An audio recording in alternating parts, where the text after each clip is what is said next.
Ladies and gentlemen, please welcome Chief Marketing Officer, Salesforce, Simon Mulcahy. Well, good morning, New York. I am delighted to be here. Welcome to all of you. We've got a killer packed show for you today. We are absolutely full to the seams. We've actually got people all the way filling out the breakouts, the overflows as well. Now, what do you think of that band? Pretty cool, huh? Kids who rock. So let me tell you a little secret. So backstage, I fancy myself as a bit of a guitarist, and I went backstage to audition. And their first comment actually was really good. They said I was confident. They then said I was too old and not good enough. And so that's actually true millennial feedback that I was experiencing there. And here I stand in front of you all now with my musical career in shards at my feet. But I'm really excited to be here today because we've got an absolutely killer show for you. It's all about this revolution that you're all experiencing. This is why you're all here. And it's called the age of the customer. So prepare yourselves. And it's not just that you're going to be sprinting out of this room to tear down the old and bring in the new, but it's also about all the other things that you're going to experience after this show in the breakouts, in the demos, and everything that you can experience outside here. But this is also a fantastic time for Salesforce to pause and to thank you all for all of your feedback, for all of your guidance, for pushing us hard. Because frankly, it's you holding us to the highest standard, which allows us to keep on moving forward, to keep on improving ourselves. And I say that because this is what's kept us going. It's you who've made Salesforce Salesforce.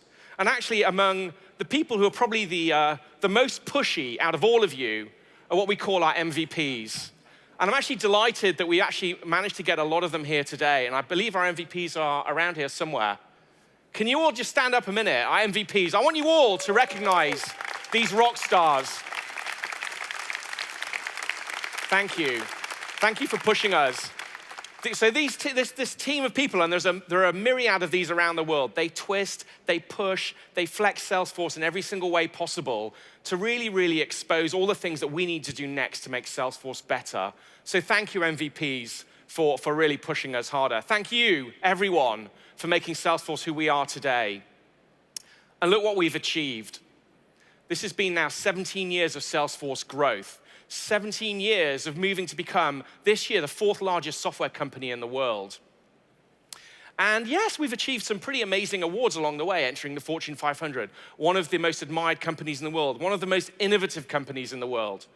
But let me tell you what really, really blows me away, and that is that every day, there are 20,000 Salesforce people who leap out of bed before the alarm clock to come to work to do one thing only, and that is to make sure that your customers love you. And the awards themselves are interesting, but let me tell you what's sort of particularly powerful, and that is that we're all here today because the things that you do, you using Salesforce, is actually the highest honor that you can give us, much more than these awards. So thank you all for helping us achieve these amazing successes. Now, when we were founded 17 years ago by Mark Benioff and Parker Harris, there were really 3 foundational elements to the DNA of Salesforce. And let me quickly walk you through what those 3 things are.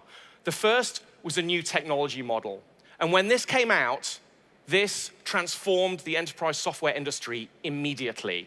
Because it was not about innovation, it was not about infrastructure, it was about innovation, your innovation. It was about speed, it was about agility. But it was also about every single user being on one version of Salesforce. So when Salesforce rolls out 3 waves of innovation every year, they work immediately for everybody.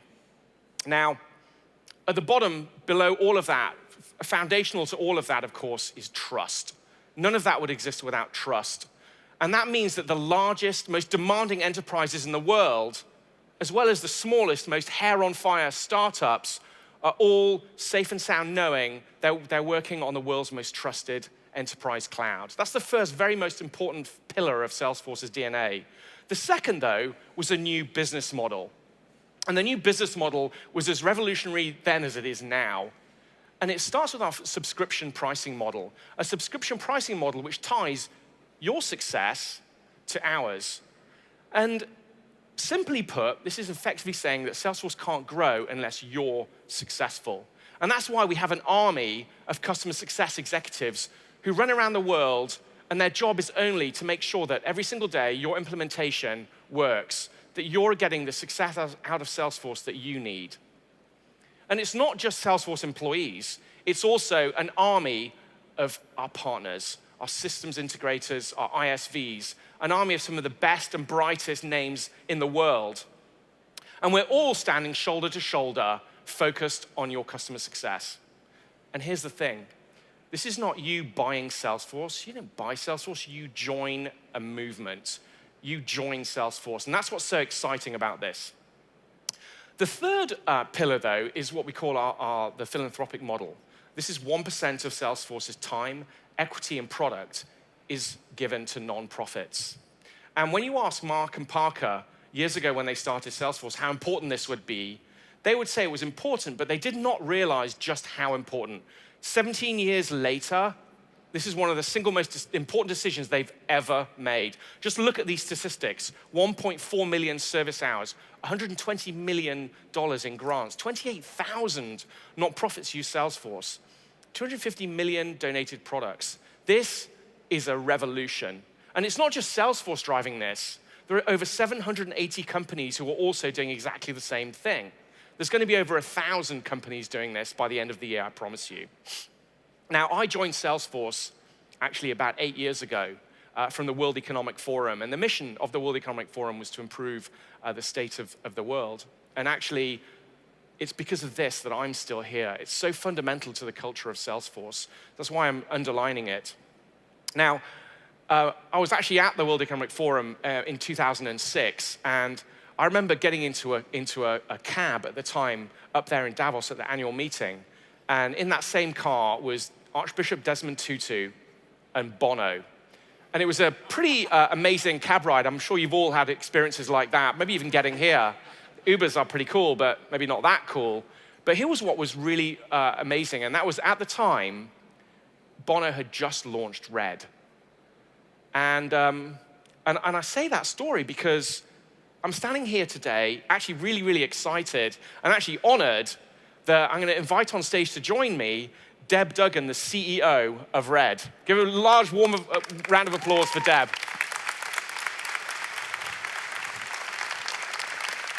Thanks for being here, Deb. It's great to see you. Okay. So can you tell us a little bit about Red? I'm sure not everybody in here knows everything that you do.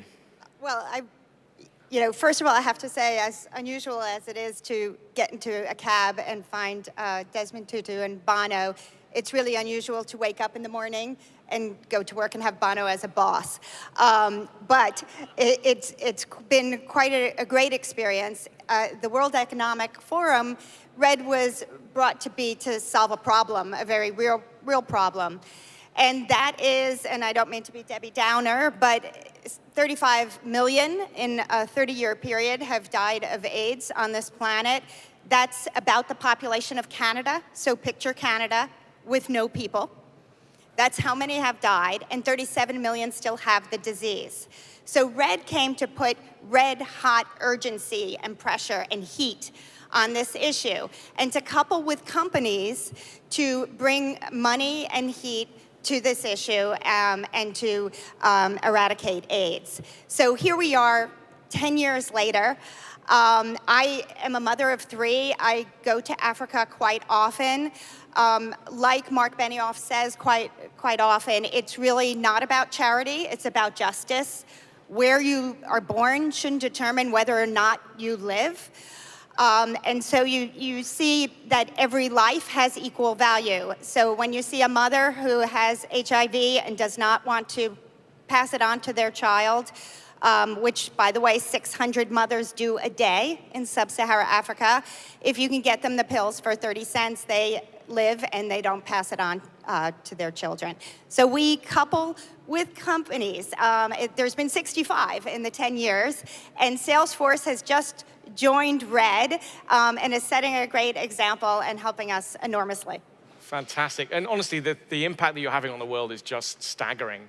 Can you talk a little bit about also what you're doing with Salesforce? I know we're sort of a part of your journey. I know. We're really small. So Red, even though we do big things, we're 18 people in Chelsea, right down the block here. And so we look at having very big impact. And so we have to be efficient, fast, selective. There are 6 million people that follow us on social media. So we're very interested in trying to figure out how to move swiftly, efficiently, and smartly. So we had Salesforce come in, and the first thing we did was Wave Analytics. And that let us show impact, because millennials now need to see data of where the money goes and trust it, and it's got to be transparent and it's got to be accurate. So we now have systems from 8 countries on the ground of impact. Where are they statistically in eliminating mother-child transmission of HIV? How much money has gotten to them from Red? And like you, we demand a return on that investment. So we are using our money to leverage on the policy side to say, we will come if you build the roads. And so there's a lot to keep track of for 18 people. We used to use spreadsheets for everything, and now we don't. On the communications side, we use IQ to centralize everything. And then now we've just started data.com, good name, by the way, to outsource and to do outreach and to know the marketplace better. So it's been great for us. Wow, fantastic. And can you talk a little bit about what's next for you? And how's this relevant to everybody here and everybody watching, all the millions, including my mum, by the way, who's watching? Hi, Mom. Well, I liked in your initial video that you mentioned being activists. And, this World AIDS Day, which is December 1st, we're going to do a major, wild campaign. We like to go where people's passions are. And we are partners with some of the best companies on the planet: Apple, Beats, Coca-Cola, Bank of America, Starbucks. And we'd like you to join us and do something crazy to get this plague off the planet. So, stay tuned. Follow us on reg.org. But this is the year to do it. Why? Because we're 10, and it would be a really nice birthday present to the world. 2, in the World Economic Forum, Bill and Melinda Gates announced that they would match everything Red did this year up to the tune of $50 million. So you seem like people that wouldn't want to leave money on the table, so help us not leave any money on the table. And you also seem like people that don't want to leave your values at the door when you go to work in the morning. So join us this World AIDS Day. We'll do something quite big and wild, and I appreciate and very honored to be here. So thank you, Simon. Wow, Red, an amazing movement, and Deb, an amazing leader. Thank you so much, Deb. Bye. Excellent. That was a really great story, and important because it shows you just some of the values that are important for Salesforce.